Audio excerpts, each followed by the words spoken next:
Hey folks, Tito, Jeff Thitoff here with you with the Buckeye Blitz. Follow me on Twitter @ThitHappens. Thanks for checking out FanstreamSports.com.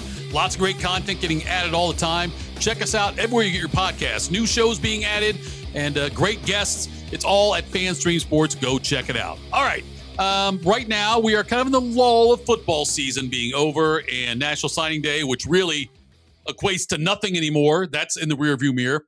No big surprises there as far as Ohio State goes. So, the one lingering question for Ohio State, I believe, is will Matt Patricia stay on as defensive coordinator? And the further along it gets, the more confident I am he will stick around and be the DC next year. That'd be huge for Ohio State. They need him to come back, especially after what you saw he's able to do here in this first year, losing 8 key people off that defense from the previous national championship year. And the defense this year was actually better. And so maybe not more talented, but if you look at the draft, what's going to happen? You're going to have Arvell Reese, Caleb Downs, Sonny Styles all go in the first round, at least those 3, and could be top 10 to 15 picks for all 3 of those. So, but the one job to look out for, and I'm not sure if I said this to you guys before, but Las Vegas. Now, Las Vegas does not have their head coach yet. It's not going to be Matt Patricia. I'm not insinuating that at all. But their head coach will be Clint Kubiak, who will get hired after the Super Bowl. He's the Seattle Seahawks OC. I don't think Kubiak and Patricia have any kind of real ties, so it's not that. It's just the fact that you've got Tom Brady associated with the Raiders doing work for them, and Brady has known Matt Patricia for years, played for a long time together in New England. So if Brady reached out to him, I don't know if he would do it or not. I know Patricia and his family, from people I've talked to, enjoy being in Columbus, and they're not looking to move. But if the money's right, if the opportunity's right, maybe he would go out to Vegas and reunite with Tom Brady and that, but I still think he will end up being here. That's all the football talk we have. Now let's go to basketball, because tonight's a big night for both the men's and women's Ohio State basketball teams. On the men's side, they are traveling to Maryland, 8:30 Eastern tip there. Right now, Ohio State and Joe Lunardi's latest predictions. He's got Ohio State as an 11 seed playing Texas, an 11 seed in one of the first 4 games, with the winner playing Louisville after that. And then the next one after that would be Michigan State if they got that far. And that would be into the Sweet 16, obviously. No, wait, win 1-2. Yeah, they have 4 berth in the Sweet 16. Anyway, so Ohio State is 11 right now, an 11 seed there, and Maryland not in the bracketology field for good reason too. They're 1-9 in the Big Ten. They are 8-13 overall. The Buckeyes come into this game 6-5 in the Big Ten, 14-7 overall. And Ohio State missed a big opportunity against Wisconsin. Chance to win that one. Chance to get a good win against the Badgers team that's got a good record in the Big Ten now. The Badgers sitting there 8-3 in the Big Ten. So the Buckeyes need this win on the road against Maryland. This is one of those scary games. At least it's in recent years, it becomes scary when Ohio State has a game they should easily win.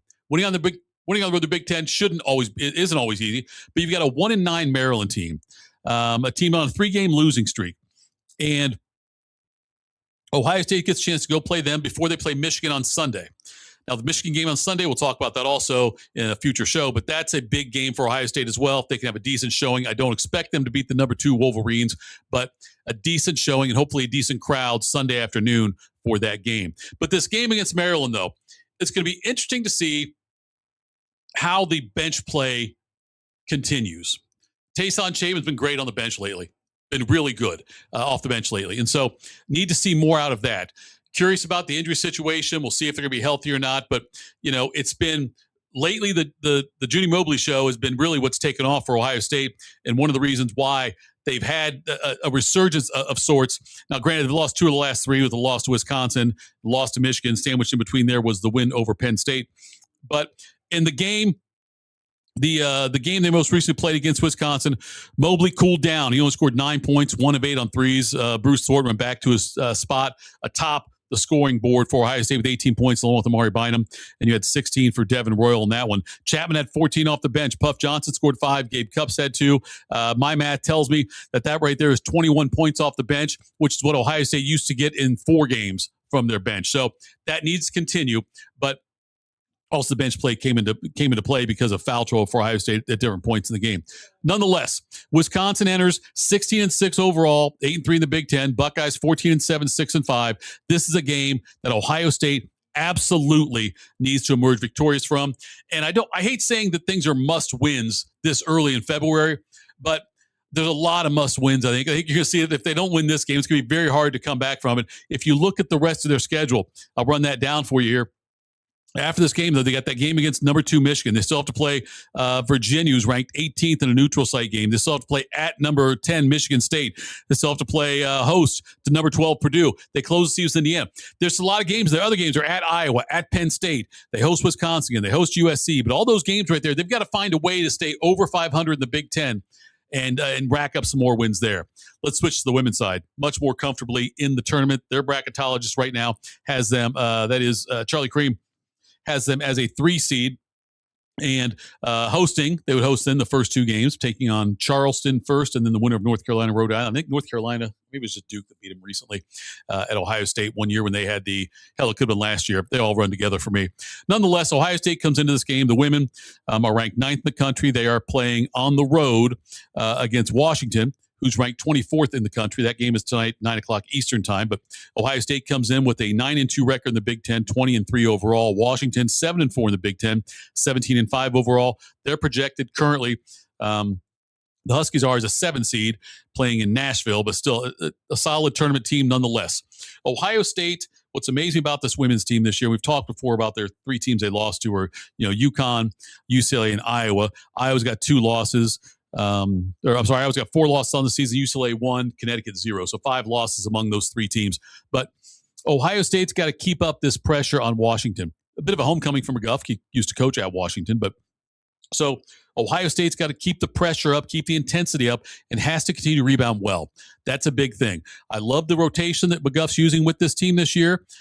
Cambridge, Jelani Cambridge has been carrying this team offensively, and she's a lot of fun to watch. I guess she would be the Judy Mobley version of the women's side because she can shoot and she can score, and they both have that scorer's mentality. So Ohio State against Washington, this would be another chance. They need to stay in that top 4 seeds, so a top 16 team as far as the rankings go with the NCAA tournament. A win tonight would go a long way toward taking another step in that direction, securing that. Ohio State's schedule down the stretch on the women's side, not as daunting as the men's, although the women's side, though, certainly has some great opponents in there, some great teams in there. After 24 Washington, they do play 22 Maryland. They close out home against 8th-ranked Michigan and at 12th-ranked Michigan State. So, but 7 games left in the regular season before the Big Ten women's tournament starts up. And Ohio State at some point, look, they've got to learn to beat a team like UCLA and learn to beat a team like Iowa. All those things have to happen. And Ohio State, a road win tonight. Any road win against a ranked team in the Big Ten is a good road win. We'll see if they can pull that one off.